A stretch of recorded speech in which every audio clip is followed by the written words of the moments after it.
والعاقبۃ للمتقین والصلاة والسلام علی سید الانبیاء والمرسلین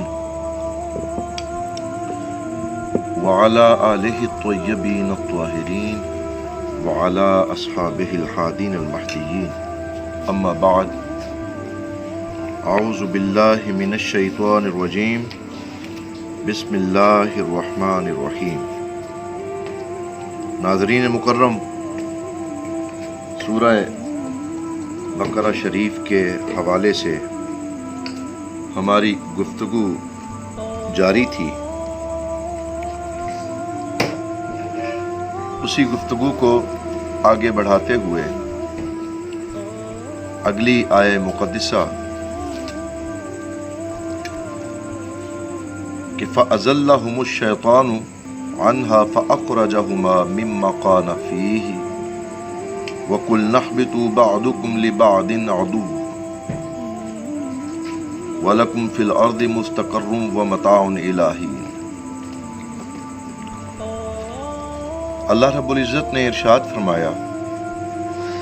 کہ جب ہم نے منع فرما دیا آدم کو اور ان کی زوجہ حوا کو کہ وَلَا تَقْرَبَا هَٰذِهِ الشَّجَرَةَ، کہ اس درخت کے قریب نہیں جانا وگرنہ ظالمین میں سے، اپنے آپ پر ظلم کرنے والوں میں سے ہو جاؤ گے، اپنا نقصان کرنے والوں میں سے ہو جاؤ گے، یا اس طرح سے کہ تم ان لوگوں میں سے ہو جاؤ گے جنہوں نے اپنی جانوں پر، اپنے نفسوں پر ظلم کیا، یا ان لوگوں میں سے ہو جاؤ گے جنہوں نے بذات خود اپنے آپ کو نقصان پہنچایا۔ فَأَزَلَّهُمُ الشَّيْطَانُ عَنْهَا، تو پھر شیطان نے ان دونوں کو پھسلا دیا۔ فَأَزَلَّهُمَا، پھسلا دیا اس درخت کے متعلق جس کے متعلق اللہ رب العزت نے ارشاد فرمایا تھا۔ یہاں پر ایک ضروری چیز میں آپ سے شیئر کرنا چاہوں گا نحو کے اعتبار سے، کہ یہاں پر جو فَأَزَلَّهُمَا ہا جو ہے یہ ضمیر شجرہ کی طرف جا رہی ہے، یعنی اس درخت کے سبب ان دونوں کو شیطان نے لغزش پر آمادہ کیا،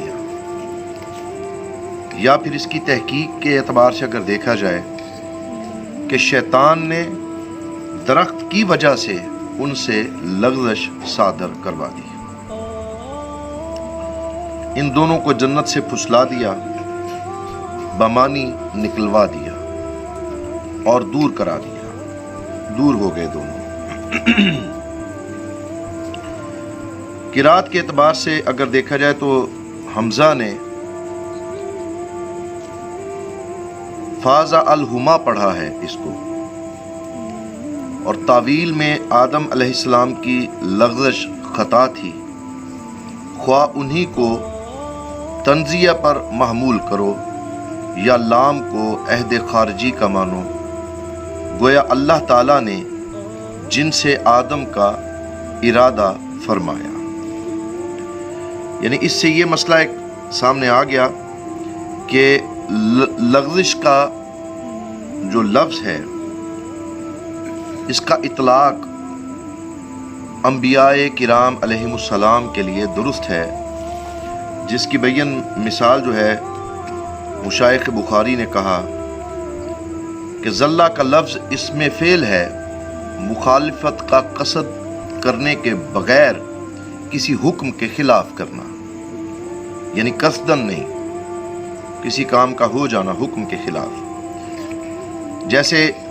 زلت الماشی فی الطین، چلنے والے کا پاؤں کیچڑ میں بلا قصد پڑتا ہے، کہ انسان جا رہا ہوتا ہے راستے میں، کوشش تو پوری کرتا ہے کہ وہ کیچڑ کے کنارے کنارے چلے، کہ کیچڑ سے بچ جائے، لیکن بعض اوقات ایسا بھی ہوتا ہے کہ پوری طرح بچنے کے باوجود قصد نہیں ہوتا، لیکن اچانک سے ہو جاتا ہے ایسے۔ اسی کے متعلق سمرقند کے مشائخ نے فرمایا کہ انبیاء کرام علیہم کے افعال پر یہ جو ذلہ ہے اس کا اطلاق نہیں کر سکتے، جیسا کہ معصیت کا اطلاق ان پر نہیں ہو سکتا۔ بس اس کو اس طرح سے کہا جائے گا کہ انہوں نے فاضل کو کیا اور افضل کو چھوڑا، اس لیے ان پر عتاب آ گیا۔ یعنی لفظ عتاب یعنی وہی جو گفتگو پچھلی میں بھی میں نے آپ سے عرض کیا کہ پیار کی چھیڑ چھاڑ۔ فَأَخْرَجَهُمَا مِمَّا كَانَ فِيهِ، تو پھر بس ان کو نکلوا کرا، یعنی شیطان اپنے مقصد میں کامیاب ہو گیا، وہاں سے جہاں میں اللہ پاک نے ان کو ٹھہرنے کا حکم دیا تھا کہ ٹھہرے رہو۔ یعنی وہ نعمتیں اور تکریمیں جو اللہ رب العزت نے، جو افضلیت، وہ جو مقام جناب سیدنا آدم علیہ السلام کو اور آپ کی زوجہ محترمہ جناب سیدہ حوا سلام اللہ علیہا کو عطا فرمایا تھا، شیطان تو اس سے حسد کا شکار تھا، خوش نہیں تھا، اور اللہ نے پھر اس کا حسد نکلوایا سجدہ کا حکم دے کر۔ تو پھر جب اس نے انکار کیا پھر وہ کافرین میں سے ہو گیا، دھتکارا گیا، رجیم ہو گیا۔ تو پھر وہ بدلہ لیتا ہے، بدلے کی صورت میں وہ اس درخت کے سبب ایک لغزش ان سے ہوتی ہے، تو اس کے متعلق بھی انسان کو گفتگو کرتے ہوئے انتہائی سوچ سمجھ کر لفظوں کا انتخاب کرنا ہوتا ہے کہ کہیں کوئی ایسا لفظ اپنے منہ سے نہ نکال بیٹھیں کہ جس سے انبیاء کرام علیہم السلام کی گستاخی یا ان کی نافرمانی کا کوئی پہلو نکلتا ہو۔ جس طرح یہ بات بڑی قابل توجہ ہے کہ انہوں نے فاضل کیا اور افضل کو چھوڑ دیا۔ افضل یہ تھا کہ وہ اس درخت کے قریب نہ جاتے، اور فاضل یہ ہے کہ وہ پھسلانے پر اس درخت کے قریب چلے گئے، اور وہ جن نعمتوں اور تکریموں میں تھے ان میں سے نکل گئے، اللہ پاک نے ان کو وہاں سے نکال دیا۔ اگر انہا کی ضمیر الشجرہ کی طرف ہو تو مراد پھر بھی جنت سے نکلوانا ہی آئے گا۔ اب یہ کہ جناب آدم علیہ السلام اور ان کی زوجہ محترمہ اور شیطان کے درمیان رابطہ یہ کیسے ممکن ہوا؟ حالانکہ سورہ الحجر آیت نمبر 34 کے اعتبار سے اگر دیکھا جائے، فَاخْرُجْ مِنْهَا فَإِنَّكَ رَجِيمٌ کا حکم جو ہے وہ شیطان کو ہو چکا، رجیم، دھتکارا گیا، نکال دیا گیا۔ تو پھر یہ جو دونوں نفوس قدسیہ جنت میں موجود تھے، ان کے ساتھ شیطان کا رابطہ۔ اب یہ جس طرح سے فرشتے احترام کے طور پر داخل ہوتے ہیں، منع ہو چکا تھا، وسوسہ جو ہے ابتلائے آدم و حوا کے لیے داخلہ ممنوع نہ ہوا تھا۔ یعنی یہ جو وسوسہ ہے یہ اتنی عجیب چیز ہے کہ اس کے داخلے پر پابندی نہ تھی جنت کے اندر۔ بے شک شیطان کو نکال دیا گیا تھا،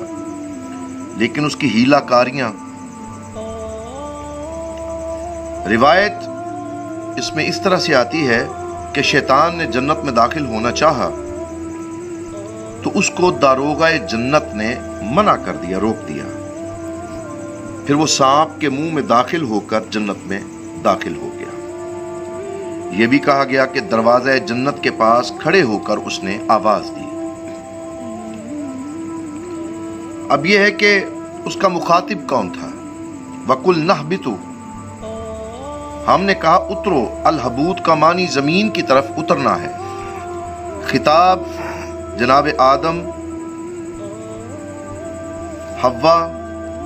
اور ابلیس سب کو ہے، بعض نے کہا سانپ کو بھی ہے۔ صحیح یہ ہے کہ جناب آدم اور حوا کو مراد یہ دونوں اور ان کی اولاد،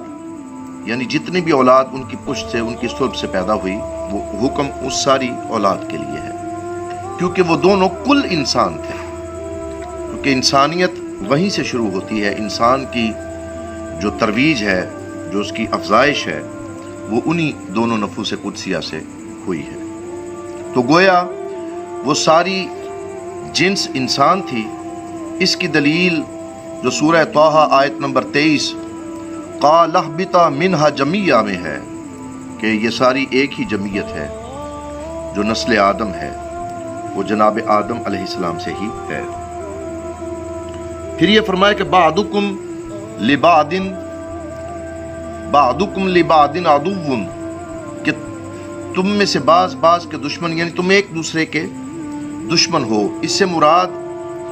لوگوں میں جو بغض، عداوت، عناد، جو حسد، جو کینہ اور ایک دوسرے کا گمراہ کر دینا، یعنی اگر اس کو پورے جملے کے حوالے سے دیکھا جائے کہ اہبتو، یہ جو اہبتو کی واو ہے، واو سے حال کی جگہ میں ہے، تم اترو اس حال میں کہ ایک دوسرے پر تعدی کرنے والے ہو، یعنی ایک دوسرے پر تجاوز کرنے والے ہو، ایک دوسرے کے ساتھ حسد کرنے والے ہو، ایک دوسرے کے دشمن ہو۔ وَلَكُمْ فِي الْأَرْضِ مُسْتَقَرٌ، اور تمہارے لیے زمین میں ٹھکانہ ہے۔ استقرار اور چھپنے کی جگہ کو مستقر کہتے ہیں۔ وَمَتَاعٌ، یعنی نفع اٹھانا، زندگی سے نفع اٹھانا، الہین، ایک وقت تک یعنی قیامت تک کے لیے، وہ معین کر دیا اللہ پاک نے، یا موت تک۔ حضرت ابراہیم بن ادھم رحمۃ اللہ تعالی علیہ فرماتے ہیں کہ اس ایک لقمے نے ہمیں طویل غم سے دوچار کر دیا۔ ناظرین مکرم، وسوسہ کیسی عجیب چیز ہے اگر اس اعتبار سے بھی دیکھا جائے تو بنی نوع انسان کی جد جناب آدم صفی اللہ، سب سے پہلے نبی دنیا میں تشریف لانے والے، جن کا ٹھکانہ جنت، جن کی پسلی سے جناب حوا کو پیدا کیا گیا، اور پھر حضرت انسان کی نسل شروع ہوئی، تو ان سے بھی اس وسوسے نے ایک لغزش سرزد کروا دی کہ انہوں نے فاضل کو لے لیا اور افضل کو چھوڑ دیا۔ تو ہم تو بہت ہی گنہگار اور سیاہکار ہیں، ہمیں تو ہر وقت اس کی پناہ مانگنی چاہیے، اس شیطان رجیم کے وسوسوں سے، اس کے بہلانے سے، اس کے پھسلانے سے، اس کی چالاکیوں سے، اس کی ہیلا گریوں سے، کہ وہ مختلف ہیلوں بہانوں سے حضرت انسان کو گمراہ کرنے کی کوشش کرتا ہے۔ یعنی حضرت مولا علی علیہ السلام، آپ نے فرمایا کہ جیسے قرآن پاک میں حکم ہے کہ شیطان انسان کو چاروں طرف سے گھیرتا ہے، لیکن آپ نے فرمایا کہ سمتیں 4 نہیں 6 ہیں، یعنی آگے پیچھے دائیں بائیں، شیطان دائیں سے بھی، بائیں سے بھی، آگے سے بھی، پیچھے سے بھی حضرت انسان کو گھیرنے کی کوشش کرتا ہے، ہر وقت کوشش میں لگا رہتا ہے،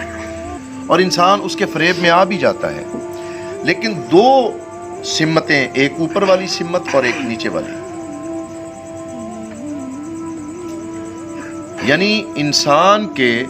اللہ کی بارگاہ میں مقرب ہونے اور شیطان کی ہیلا کاریوں سے بچنے کے 2 ہی طریقے ہیں، یا تو وہ ہاتھ اٹھا کے دعا مانگتا رہے، پناہ مانگتا رہے، اور یا پھر اوپر کی طرف دعا مانگتا رہے، یا نیچے کی طرف یعنی زمین، سر کو جھکا کے سجدے میں گڑ گڑا کے اس سے پناہ مانگے، توبہ استغفار کرے۔ تو یہ دونوں چیزیں ایسی ہیں کہ جو پھر انسان کو شیطان کی ہیلا کاریوں سے بچا دیتی ہیں۔ امام ابن جریر